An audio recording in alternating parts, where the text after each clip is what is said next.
Conductor को impure semiconductor कहते हैं क्योंकि इसमें कुछ इम्प्योरिटी ऐड की जाती है। जितने भी सेमीकंडक्टर होते हैं उसके वैलेंस इलेक्ट्रॉन में 4 होते हैं। कोई गुलाब जामुन है करीबा वाला और या वाइट पत्थर मिलाएंगे तो वहाँ तुरंत आइडेंटिफाई हो जाते हैं पी टाइप सेमीकंडक्टर, और जो पेंटावेलेंट इम्प्योरिटी है उससे एन टाइप सेमीकंडक्टर। आज हम सब देखेंगे एक्सट्रिंसिक सेमीकंडक्टर। हमने इंट्रिंसिक सेमीकंडक्टर वाला वीडियो बना दिया है, यदि आप नहीं देखे हैं तो आप डिस्क्रिप्शन बॉक्स में देख लीजिए। तो हम देखेंगे एक्सट्रिंसिक सेमीकंडक्टर क्या होता है। जिन लोगों को नहीं पता उन्हें बता दें, जो सेमीकंडक्टर होता है वह हाफ करता है कंडक्टिविटी और हाफ उसकी रेसिस्टिविटी होती है। इंटरमीडिएट होता है कंडक्टर और इंसुलेटर का, कंडक्टिविटी भी और रेसिस्टिविटी भी। तो एक्सट्रिंसिक सेमीकंडक्टर को इम्प्योर सेमीकंडक्टर कहते हैं, इंट्रिंसिक सेमीकंडक्टर को प्योर सेमीकंडक्टर कहते थे। इसे इम्प्योर क्यों कहते हैं? क्योंकि इसमें कुछ इम्प्योरिटी ऐड की जाती है। वहाँ इम्प्योरिटी इसलिए ऐड की जाती है क्योंकि इसका जो कंडक्टिविटी है वहाँ कई गुना ज़्यादा हो। सूटेबल इम्प्योरिटी इसमें कुछ ऐड की जाती है जिससे इसकी कंडक्टिविटी जो है वह इंक्रीज हो जाए। ठीक है, तो इसलिए इसे इम्प्योर सेमीकंडक्टर का नाम दिया गया है। यह बहुत इंपॉर्टेंट है। एक्सट्रिंसिक सेमीकंडक्टर को इम्प्योर सेमीकंडक्टर भी कहते हैं और जो इंट्रिंसिक होता है उसे प्योर सेमीकंडक्टर कहते हैं। तो जो सूटेबल इम्प्योरिटी होगी, देखिए जितने भी सेमीकंडक्टर होते हैं उसके वैलेंस इलेक्ट्रॉन में 4 होते हैं। 4, जैसे सिलिकॉन ले लीजिए एग्जाम्पल में और जर्मेनियम। तो यहाँ सब क्या है? सेमीकंडक्टर।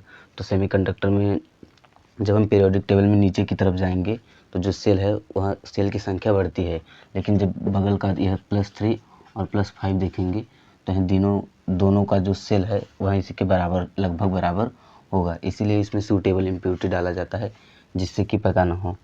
सूटेबल इम्प्योरिटी से मतलब क्या है? जैसे कोई गुलाब जामुन है करीबा वाला, उसमें आप लोग कोई काला सा पत्थर मिला देंगे और उतने ही साइज का, तो उसमें वह पता नहीं चलेगा। लेकिन यदि आप उसमें रेड या वाइट पत्थर मिलाएंगे तो वहाँ तुरंत आइडेंटिफाई हो जाएगा। तो सूटेबल इम्प्योरिटी क्या होती है? माने उसी आकार का, उसी कलर का बहुत ज़्यादा चीज़ों में छोटा सा चीज़ मिलाने को सूटेबल इम्प्योरिटी कहते हैं। तो सूटेबल इम्प्योरिटी +4 के लिए +3 और +5 है, या +3 +5। यदि +5 वाले जिस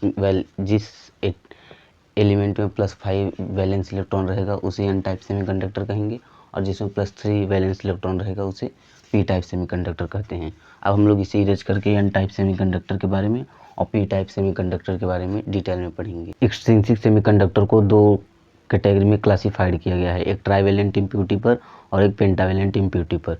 जो ट्राइवेलेंट इम्प्योरिटी है उसे कहते हैं पी टाइप सेमीकंडक्टर, और जो पेंटावेलेंट इम्प्योरिटी है उसे एन टाइप सेमीकंडक्टर कहते हैं। तो एन टाइप सेमीकंडक्टर में कौन सी इम्प्योरिटी ऐड होती है? तो पेंटावेलेंट। यह इम्प्योरिटी इसलिए ऐड होती है क्योंकि इसका कंडक्टिविटी जो है वह कई गुना ज़्यादा बढ़ जाए, इसलिए इस इम्प्योरिटी को ऐड किया जाता है। और जो इम्प्योरिटी ऐड होती है उसे कहते हैं डोपेंट्स। जैसे मान लीजिए ट्राइवेलेंट इम्प्योरिटी ऐड हो जा रही है, ट्राइवेलेंट, तो इसे क्या कहेंगे? डोपेंट्स।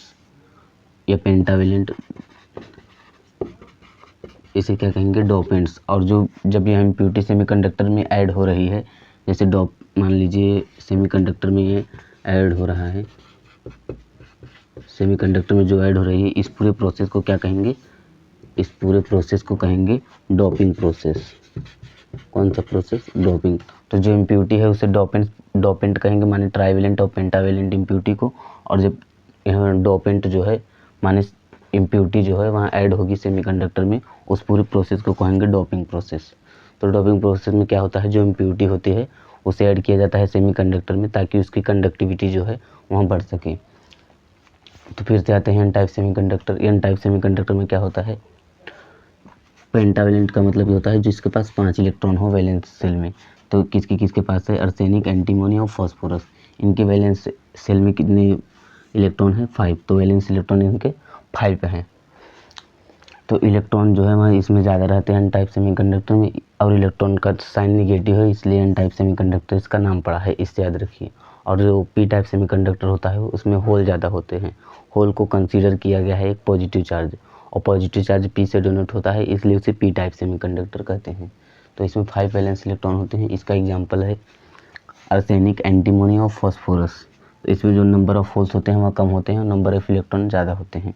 देखिए इसमें होता है क्या, जैसे 5 इलेक्ट्रॉन है, इधर 4, इधर 4 और इधर 4 और इधर 4, तो एक इलेक्ट्रॉन इसमें एक्स्ट्रा बच जाता है, और इससे शेयर करके, इससे शेयर करके, इससे शेयर करके और इससे शेयर करके इसमें बॉन्ड बन जाता है। तो एक इलेक्ट्रॉन जो है वह बच जाता है। यह फ्री इलेक्ट्रॉन नहीं है, लेकिन इसे थोड़ा सा भी एनर्जी मिलेगा तो यह फ्री इलेक्ट्रॉन हो जाएगा, किसके, कंडक्शन के लिए। यह एक इंसुलेटर की तरह बिहेव करता है जब इसे कोई भी थर्मल एनर्जी प्रोवाइड ना की जाए। जैसे जब इसे थर्मल एनर्जी कोई भी नहीं मिले तो जैसे टेम्परेचर अगर इसका 0 होगा तो यह एक इंसुलेटर की तरह बिहेव करेगा एक्सट्रिंसिक सेमीकंडक्टर का, एन टाइप सेमीकंडक्टर। क्योंकि जब थर्मल एनर्जी ही नहीं मिलेगी तो यह इंसुलेटर में जो कंडक्टिविटी होती है वह एकदम लो होती है। तो इसमें क्या होगा, जब इसे थर्मल एनर्जी दी जाएगी लगभग 100 केल्विन के अराउंड, तब यह जो 5th इलेक्ट्रॉन है वह ब्रेक होकर और कंडक्शन के लिए अवेलेबल हो जाएगा। और ऐसे ही जो इम्प्योरिटी वाले सब्सटेंस एलिमेंट हैं, जब वह कंडक्शन के लिए इलेक्ट्रॉन अवेलेबल कर देंगे तो इसकी कंडक्टिविटी जो है वह बढ़ जाएगी। अब हम सब देखेंगे पी टाइप सेमीकंडक्टर के बारे में। तो दोस्तों अब हम सब देखेंगे एक्सट्रिंसिक सेमीकंडक्टर का पी टाइप सेमीकंडक्टर। इससे पहले हमने एन टाइप सेमीकंडक्टर का देखा, उसमें पेंटावेलेंट इम्प्योरिटी ऐड की जाती है। उस पेंटावेलेंट इम्प्योरिटी को हम डोपेंट्स कहते हैं।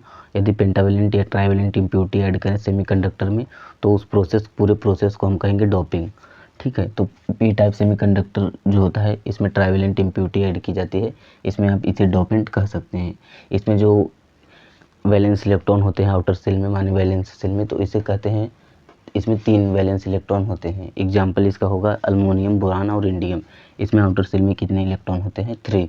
यह 3 इलेक्ट्रॉन जब होते हैं तो वह जो 4 अलग अलग जो सेमीकंडक्टर में जो 4 इलेक्ट्रॉन होते हैं वह शेयरिंग करते हैं। तो जो एक इलेक्ट्रॉन की कमी होती है वहाँ एक वैकेंसी क्रिएट हो जाती है जिसका नाम होता है होल। अब जब यह ऐसे एज इट इज़ पड़ा रहता है और इसे कोई भी टेम्परेचर 0 केल्विन पर मान लीजिए, टेम्परेचर कुछ भी नहीं है, तब यह जो पी टाइप सेमीकंडक्टर है यह भी एक इंसुलेटर की तरह ही बिहेव करता है जैसे एन टाइप सेमीकंडक्टर बिहेव करता था। जब इसे बढ़ा दिया जाए टेम्परेचर को, कुछ थर्मल एनर्जी प्रोवाइड किया जाए, तब जो इलेक्ट्रॉन है यह जंप करके होल में जाएगा और यहाँ एक वैकेंसी क्रिएट हो जाएगी। फिर यह इलेक्ट्रॉन इसमें जंप करके जाएगा। इसी प्रकार इलेक्ट्रॉन और होल का रैंडम मोशन होगा, उसके कारण जो कंडक्टिविटी होगी उसी को पी टाइप सेमीकंडक्टर की कंडक्टिविटी कहते हैं। इसमें जो होता है नंबर ऑफ़ होल ज़्यादा रहते हैं और number of electron come. Number of holes ज़्यादा रहते हैं, इसका से क्या मतलब है, तो नंबर ऑफ़ जो होल हैं उसे माना गया है एक पॉजिटिव पार्टिकल उसे माना गया है। तो पॉजिटिव आता है पी से, इसलिए इसका नाम पी टाइप सेमीकंडक्टर है। और जो एन टाइप सेमीकंडक्टर था उसमें नंबर ऑफ़ इलेक्ट्रॉन ज़्यादा रहते थे और इलेक्ट्रॉन का साइन होता है निगेटिव, इसलिए इसका नाम है N type semiconductor. N type semiconductor, एक बार हम फिर से इसका रिकैप पूरा देख लेते हैं आउटलाइन। जो एक्सट्रिंसिक सेमीकंडक्टर होता है इसे इम्प्योर सेमीकंडक्टर कहा जाता है। इसे इम्प्योर सेमीकंडक्टर इसलिए कहा जाता है क्योंकि इसमें जो सूटेबल इम्प्योरिटी होती है उसे ऐड करने से इसकी कंडक्टिविटी बढ़ जाती है, कई गुना ज़्यादा बढ़ जाती है, इसलिए वहाँ ऐड किया जाता है। यदि उसमें पेंटावेलेंट इम्प्योरिटी ऐड हो तो उसे एन टाइप सेमीकंडक्टर कहेंगे, यदि ट्राइवेलेंट हो तो पी टाइप सेमीकंडक्टर कहेंगे। एन टाइप सेमीकंडक्टर में इलेक्ट्रॉन ज़्यादा रहता है और इलेक्ट्रॉन का साइन नेगेटिव है, इसलिए एन टाइप सेमीकंडक्टर। और ट्राइवेलेंट में नंबर ऑफ़ होल्स ज़्यादा है और नंबर ऑफ़ होल्स को पॉजिटिव साइन माना गया है, पॉजिटिव से पी टाइप सेमीकंडक्टर। तो उम्मीद करते हैं आपको समझ में आया होगा। अब मिलते हैं नेक्स्ट वीडियो में, तब तक के लिए जय हिंद।